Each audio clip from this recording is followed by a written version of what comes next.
दोस्तों ये जो हमारे पीछे आप लोग खंडहर देख रहे हैं, ये हमेशा से खंडहर नहीं था। ये कभी एक ज़माने पे एक महल हुआ करता था। महल क्या कहते हैं कि लखनऊ के जो नवाब थे, उनका एक बहुत ही मेहमान नवाजी के लिए जाना जाता था। क्योंकि ये आगे अगर जाएँगे तो गोमती नदी पड़ेगी। तो ये कहीं न कहीं गोमती नदी के किनारे स्थित था। और जो भी बाहर से मेहमान आते थे नवाब लोगों के, वो मेहमानों को यहाँ पे ठहराते थे, रुकवाते थे। तो ये यहाँ की कहानी है। आइए आपको यहाँ का अंदर का पूरा व्यू दिखाते हैं, क्या-क्या चीज़ें हैं और कैसे क्या चीज़ें ये खंडहर में बदल गई, वो भी बताते हैं। तो आप देख सकते हैं ज़मीन का लेवल वो है और ये इतनी ऊंचाई पे मैं खड़ा हूँ किले के प्रवेश द्वार पे। और यहाँ पर गोलाकार में ऐसे करके सीढ़ियाँ थी। नीचे से दिखाएंगे तो सीढ़ियाँ ज़्यादा अच्छे से दिखेंगी। अब देख सकते हैं ये ऐसे सीढ़ियाँ चढ़ के इसके ऊपर जाया जाता था। और ये सीढ़ियाँ पूरा जो है पत्थर और ईंट लगाकर जोड़ी गई हैं। और ये पूरा जो मूसाबाग का किला है, ये देखिए ऐसी पतली वाली लखौड़ी ईंटों से जोड़ जोड़ के बनाया गया है। और मेरे ख्याल से उस समय में सीमेंट वगैरह नहीं थी, तो वही चूना और उड़द की दाल वगैरह, ये देखिए चूना और मिट्टी से ही इसको जोड़ा गया था। ये डिज़ाइन आप देख सकते हैं, इसमें जो द्वार बने हुए हैं उन द्वार पर डिज़ाइन भी बनी हुई है। ये डिज़ाइन ज़्यादातर आपको जो है अवध के जितने भी किले मिलेंगे, जितने भी पुराने महल मिलेंगे, उन सब में देखने को मिलेंगी। तो इस किले के अंदर आते ही आप देख सकते हैं ज़मीन पर पूरा पत्थर लगा हुआ है। ये पूरा पत्थर का काम किया गया है इस पे। और वो बहुत ज़्यादा उखड़ गया तो इसकी वजह से दिख नहीं रहा, वरना ये चौकोर चौकोर डिज़ाइन में लगाया गया है। और इसके जब अंदर आएंगे तो आप देख सकते हैं छतें जितने भी हैं, सारी की सारी छतें गिर चुकी हैं, केवल और केवल दीवारें बची हैं। और दीवारों को देख के लग रहा है कि ये टोटल 3 मंजिल का बना होगा। 3 मंजिल मतलब एक ये, दूसरा ये और तीसरा वो सबसे ऊपर की दीवार है। भले ही वहाँ पे मतलब जो सुरक्षा प्रहरी होते हैं उनके लिए बनाया गया हो, पर बना था क्योंकि दीवार खड़ी है तो उस पर छत भी होगी। और जितने भी प्रवेश द्वार हैं उन पे आप देख सकते हैं ऐसे लखौड़ी ईंटों को घेर घेर के बनाया गया है, क्योंकि उस टाइम पे जो भी सलिया वगैरह इस समय डाली जाती है, लिंटर वगैरह डाल दिए जाते हैं, वो नहीं है।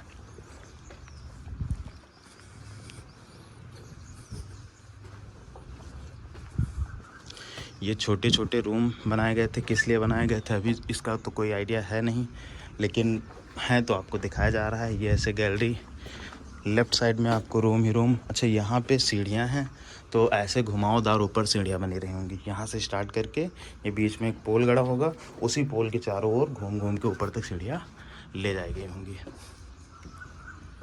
ऐसी सीढ़ियाँ आपको 3-4 जगह पे यहाँ पे देखने को मिलेंगी, अभी और भी दिखाएंगे। और ये भी है रूम।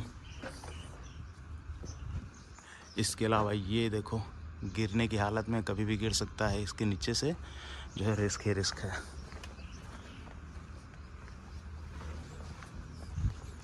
और वो एक और गुंबज, वहाँ पे भी ऊपर जाने के लिए सीढ़ियाँ ही बनाई गई होंगी। और ये साइड में एक आंगन राइट हैंड में आपको देखने को मिलेगा। इस आंगन के बीचों बीच में एक कुआं भी है। कुएं के अंदर जाके देखते हैं क्या क्या चीज़ें हैं। वैसे इस कुएं को बाद में लोहे का खांचा डाल के बंद कर दिया गया है, क्योंकि ये खतरे की चीज़ है, कोई भी गिर सकता है इसमें। पानी भरने के लिए इससे भर लेते होंगे और पूरा क्लोज है चारों तरफ से। और इस आंगन में खड़े होकर आप चारों ओर का नज़ारा पूरा देख सकते हैं।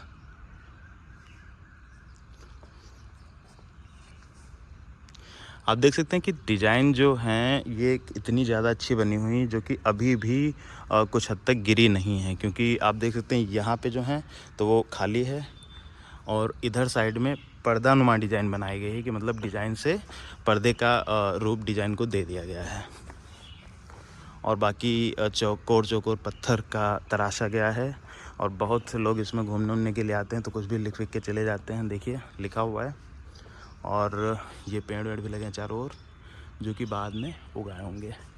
और ये पिलर हैं, देख सकते हैं कितने मजबूती से अभी भी खड़े हैं, अभी भी गिरे नहीं हैं, जबकि बिल्डिंग पूरी गिर चुकी है।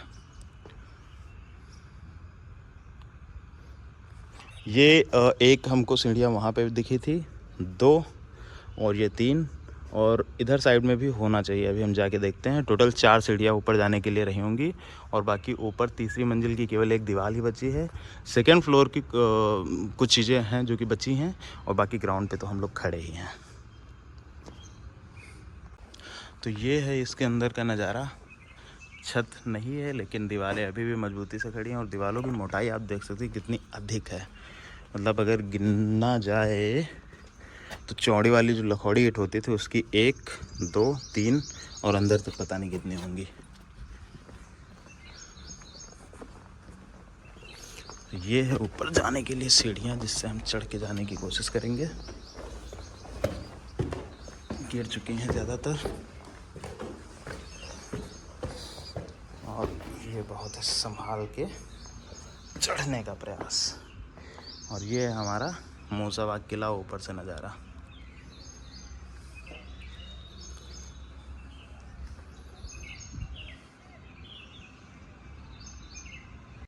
तो दोस्तों आप देख सकते हैं कितना ज़्यादा ये गुंबज वगैरह इतनी मजबूती से बनाए गए हैं कि आज भी वैसे ही खड़े हैं, गिरे नहीं। इन पे घास उग गई सारी चीज़ें। और एक चीज़ दिखाना चाहेंगे, इसमें जो डिज़ाइन बनी हुई उनका कलर अभी भी नहीं गया है। अगर जूम करके दिखाएं तो रेड कलर की डिज़ाइन आज भी बनी है। ये देखिए बहुत हल्का सा रेड कलर दिखेगा आपको डिज़ाइन में। और इसके अंदर जो डिज़ाइन बनी है वो भी आज भी दिख रही है साफ साफ।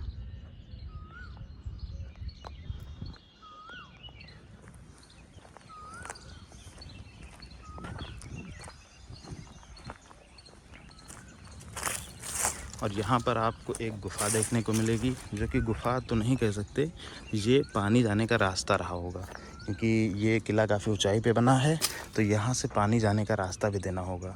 तो ये गुफानुमा चीज़ है जो कि पानी जाने के लिए यूज़ करते होंगे, ड्रेनेज सिस्टम का। तो दोस्तों आपको बता दें ये एक ऐसा ऐतिहासिक स्थल है जो कि आज भी स्वतंत्रता संग्राम का गवाह है, जो कि 1857 में जो लड़ाई लड़ी गई थी। विरासतों को संजो कर रखे इन्हें प्रेरणा स्रोत के रूप में रखा जाए, क्योंकि जिस समाज का इतिहास नहीं होता वह समाज कभी शासक नहीं बन पाता। इसलिए ज़रूरी है कि इस धरोहर को सहेज कर रखा जाए, क्योंकि यहाँ पर आप देख सकते हैं किस प्रकार से क्षतिग्रस्त हो चुका है और ये मांग रहा है सुरक्षा, क्योंकि यहाँ पर बहुत ज़्यादा सब कूड़ा वगैरह हो गया था। अभी वैसे तो साफ़ सफाई काफ़ी नज़र आ रही है, वरना पहले अगर आप आते तो ये काफ़ी गंदा था। तो इस चीज़ को ध्यान में रखा जाए और ऐतिहासिक धरोहरों को थोड़ा सा सहेज कर रखने का प्रयास किया जाए। अगर बात करें लोकेशन की तो ये दुबग्गा रोड पर स्थित है और इसका निर्माण 1775 से 1797 तक लखनऊ के नवाब आसिफउद्दौला के द्वारा 284 एकड़ क्षेत्रफल में तैयार किया गया था।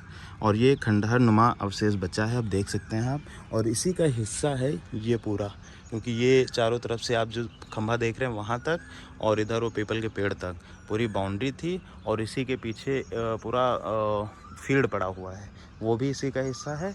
और पीछे एक जंगल है, वो भी मूसाबाग का ही जंगल कहा जाता है। उस समय इस खूबसूरत इमारत को चमकाने के लिए चूने का इस्तेमाल किया जाता था। जैसा कुछ इतिहासकारों ने बताया कि 4 खंभों पर खड़ी चौमंजिला आयताकार इमारत घुमावदार सीढ़ियों से आसपास का नज़ारा बेहद शानदार होता था। लेकिन ये नज़ारा ज़्यादा दिन के लिए नहीं रह सका, क्योंकि फिर आ गए जंगे आज़ादी का दौर और उसमें ये बन गया खंडहर। 1875 में यह शानदार अवध की फ़ौजों का आखिरी पड़ाव बनी। अवध के इस आखिरी किले में बेगम हजरत महल, शहजादे बिरजिस कादिर, अवध के तमाम सूरमाओं ने जंग आज़ादी की आखिरी लड़ाई यहीं से लड़ी थी। इस जंग में अंग्रेज़ कैप्टन वेल्स मार दिए गए थे, जिनकी कब्र आज भी वहाँ पे अभी आपको दिखाएंगे, इस गुम्बज के पीछे बनी हुई है। तो वो अब आज के टाइम पे सिगरेट वाले बाबा कहे जाते हैं, जो कि कोई भी मतलब क्या रीज़न रहा होगा सिगरेट वाले बाबा कहने का पता नहीं, पर वो ऐसा कहा जाता है। तो वो जो कैप्टन थे उनकी कब्र वो वहाँ पे वाइट कलर में बनी है, नीम के पेड़ के नीचे देख सकते हैं वहाँ पे। 21 मार्च 1858 को अंग्रेज़ों की तोपों से यह इमारत निस्तो नाबूद हो गई, खंडहर बन गई और तब से इस इमारत के दिन रोशन नहीं हुए। भारतीय पुरातत्व सर्वेक्षण के द्वारा इस खंडहर को संरक्षित करने का जिम्मा तो उठाया गया, पर विभाग द्वारा कोई भी कार्य इन अवशेष के संरक्षण करने के लिए नहीं किया गया। बात सही है, क्योंकि यहाँ पर कुछ भी ऐसा नहीं दिख रहा जो कि संरक्षित इमारत में दिखती हैं। ना ही कोई सिक्योरिटी है, ना ही कोई वैसी चीज़ है, सब ऐसे उल्टा पुल्टा पड़ा हुआ है। अगर आप वैसे टाइम पे आ जाएंगे तो यहाँ पे कपल्स आपको दिख सकते हैं, आपको यहाँ पर नशेबाजी करते हुए लोग दिख जाएंगे, तो वो सब अराजक चीज़ें यहाँ पर आपको देखने को मिलेंगी।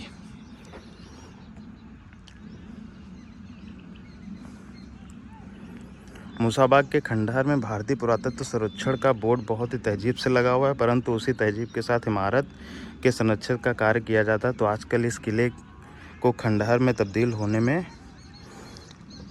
तब्दील ना होता। तो ये सारी चीज़ें हैं, आप देख सकते हैं किस प्रकार से खंडहर बन चुका है पूरा किला। कमेंट सेक्शन में बताइए कि इस चीज़ के लिए आप लोग क्या कर सकते हैं और सरकार को क्या क्या कदम उठाने चाहिए, और आपको ये इमारत लखनऊ की हमारी कैसी लगी।